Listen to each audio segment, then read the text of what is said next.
and truly a war between the Western allies and Russia, if it escalated to an air war, if it escalated to missiles, if it eventually escalated to nuclear missiles, would be unprecedented in its destruction.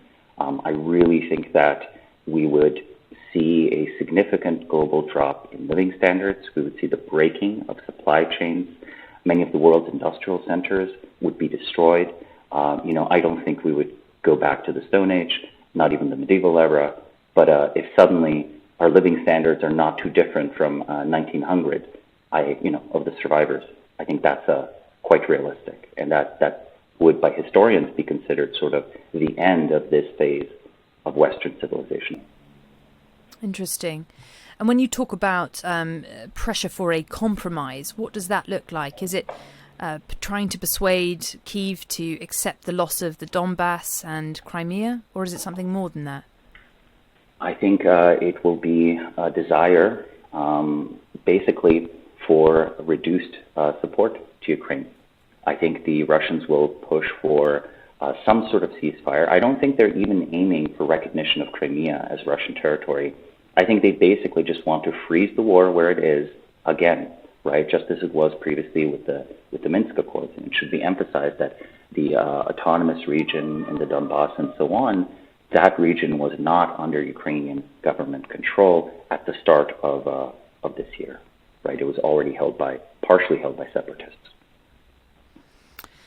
Interesting. Now, Samo, I know you look at the rise and fall of civilizations, so I do want to ask you to take that really big step back from the day-to-day or month-to-month developments of the war and ask you, could Ukraine spark the end of modern civilization as we know it, if we get drawn into, say, a nuclear war of some kind?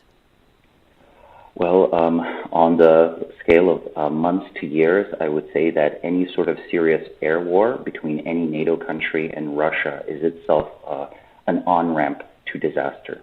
On the civilizational scale, it's certainly the case that a sufficiently devastating war, and truly a war between the Western allies and Russia, if it escalated to an air war, if it escalated to missiles, if it eventually escalated to nuclear missiles, would be unprecedented in its destruction. I really think that we would see a significant global drop in living standards. We would see the breaking of supply chains. Many of the world's industrial centers would be destroyed. I don't think we would go back to the Stone Age, not even the medieval era.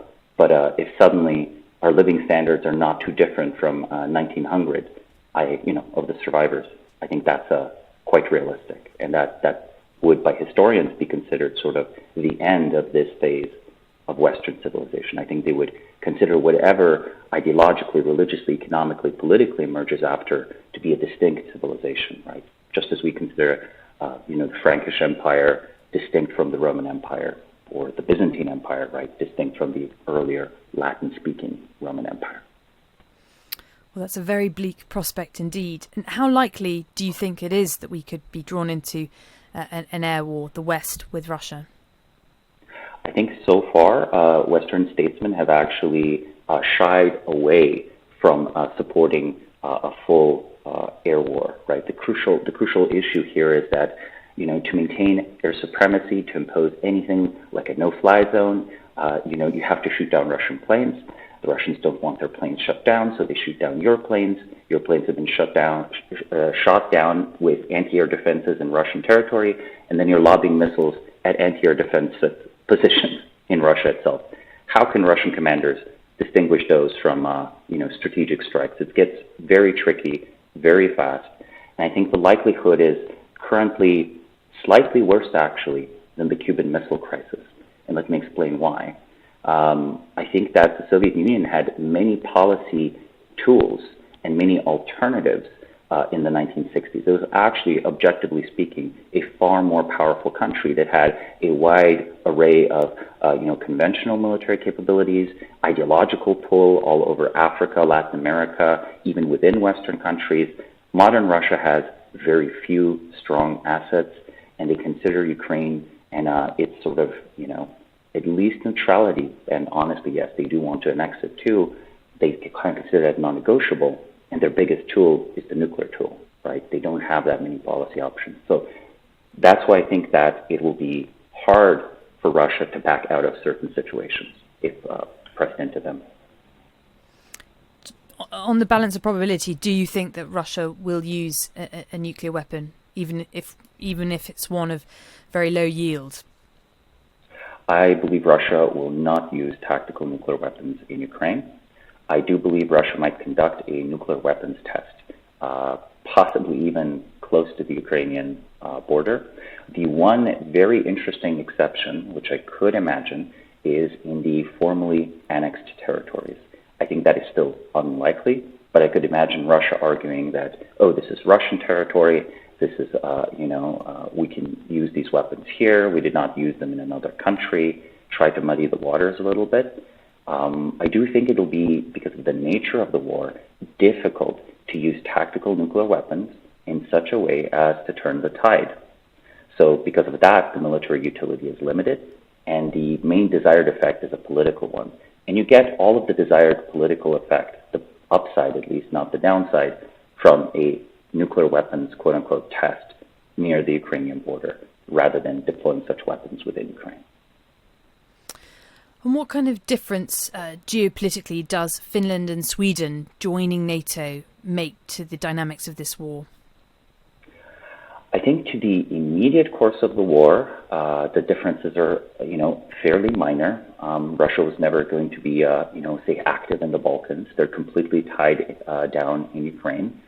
But I think for the next 10 years, the differences are very profound. Russia's security picture has completely changed.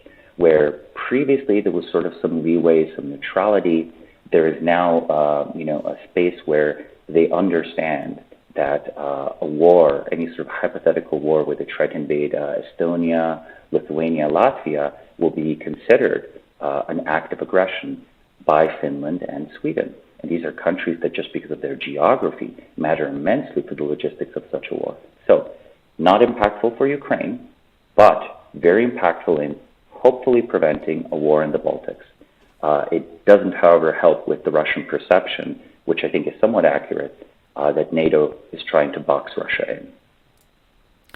And what about on the Russian side? Iran has been supplying these kamikaze drones. We hear reports that Tehran is stepping up the material it's handing to Moscow. How significant is that? I think it's extremely significant, and I think an interesting dimension of the supplying of drones is that the Turkish government is providing Bayraktar drones to Ukraine, and Iran is providing its drones to Russia. Note that these drones have already fought each other in the Azerbaijan-Armenia conflict. So there's an interesting way almost in which, Turkey and Iran are demonstrating capabilities to each other. And further, to look at the even bigger geopolitical picture, I think Russia, China, and Iran can expect to share much more military technology in the coming years. There's, obviously already some interesting evidence that China might be in some small ways supplying Russia, basically through North Korea, right, where North Korea provides shells, and then the North Korean shells are replenished by the Chinese. And on China, I think I'm right in saying that you've previously identified China as a likely winner of the war in Ukraine. Tell us more about that. The cost of this war for China is very low. Basically, if they want to do business in Russia, Russia is open for business for them. If they want to do business in the West is open for business for them. Of course, unless they do something unadvisable in Taiwan. They can, at any point, choose to provide Russia with military support, prolonging the war, tying down Western assets, producing significant expenses to the West by prolonging the war. It almost doesn't matter if Russia or Ukraine, which side wins or loses. The ideal is that NATO's attention, that Western attention, is just squarely on Ukraine, that we use as much of our advanced weapon stockpile as we possibly can there. And there might even be ideas, I don't think they actually go for this, but there might be ideas that if Western supplies, note you, not Russian supplies, if Western supplies of high-end technology, high-end military gear are exhausted in Ukraine, well, maybe that makes a hypothetical conflict in Taiwan easier. Interesting. And what's your sense of how far through this conflict we are? I mean, is there any prospect of this being resolved in coming months, even the coming year, or are we only at the foothills of this war? I think this war is going to see at least another winter. So I think we are about 6 months away from what I could see being the nearest resolution of the conflict. The Ukrainian government, quite understandably and with good reason, is uninterested in concluding the war where it stands. The Russian government needs some type of victory. The West continues to have strong but not unshakable, continues to give strong but not unshakable support for Ukraine. I really do think that maybe if this is a very cold winter, counterintuitively very cold winters are actually good for war because, the roads aren't muddy, right? They're not melted. Maybe there's some sort of breakthrough that speeds this up. But I really think we're looking at another 6 months of war, very likely, and probably another year of war. I just want to focus in on some of the latest developments this week. And in the past few hours in particular, we've learned that Russia has U-turned on the UN grain deal, once again allowing it to resume. Now, our listeners will know that Moscow initially suspended the deal, alleging that Ukraine was using the safety corridor for grain ships to attack its fleet in Crimea. Can you get us up to speed on what's going on here? What your understanding is? Is there any sense in which the Moscow claim could be legitimate, or is this just a classic false pretext? To a significant extent, Moscow does not have much of a choice, even if the claims are true, right? And I do want to emphasize that as with the attack on the Kherson Bridge, both non-government and government actors are taking quite understandable resistance measures and counter-Russian measures. So yes, it is plausible that the grain shipments could be used as a cover. However, even if that's the case, Moscow faces serious international pressure with regard to food prices. So you think, I know at the moment the deal is only in place till halfway through this month. You think it will continue beyond that? There'll be more grain shipped out of Ukraine? I believe it will continue, yes. Okay, great. Something that's of specific interest here in the UK, of course, is Russia's claim that the Royal Navy, Britain's Navy, helped in a drone attack on its fleet at Sevastopol. We've heard Russia warn that there could be retaliation for that. Tell us, how much is Russia focusing on the UK when it's lashing out against the West? It's natural, of course, that our listeners here in Britain will be hearing a lot about this because it involves our country. But is Russia lashing out at a lot of countries, or is the UK coming in for specific attention?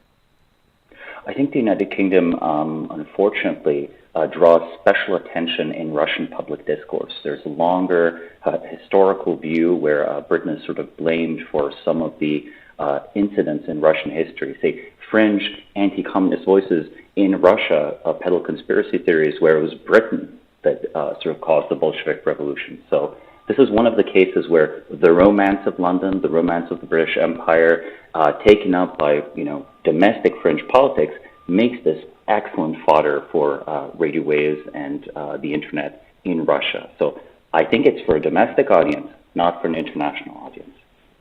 That's interesting. And how how much is that believed by the ordinary Russian member of the public? I think the general public in Russia is already skeptical of Russia's ability to go toe-to-toe with the United States. However, being tough on Britain or maybe tough on Germany, that's plausible. So while they might not believe the fringe conspiracy theories, outside of, again, the very hardcore political groups that do have a weight, even if they're a minority, the general public finds it plausible that Russia might retaliate against Britain and might also think that this might not, invoke NATO.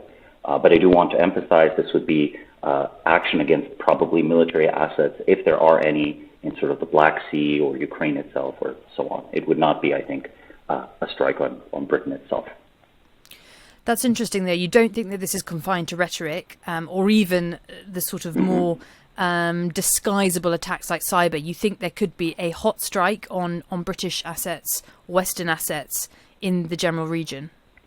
I think the correct frame of reference for this is the Syrian civil war. In the Syrian civil war, both Russia and the West backed different factions and often even had private military corporations do fighting.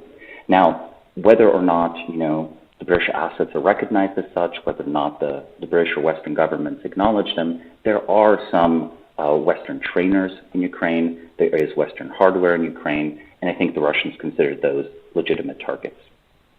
Interesting. And during the Syrian civil war, the Russian and American private military units did just fight each other, right? There were Russians and Americans killed in Syria.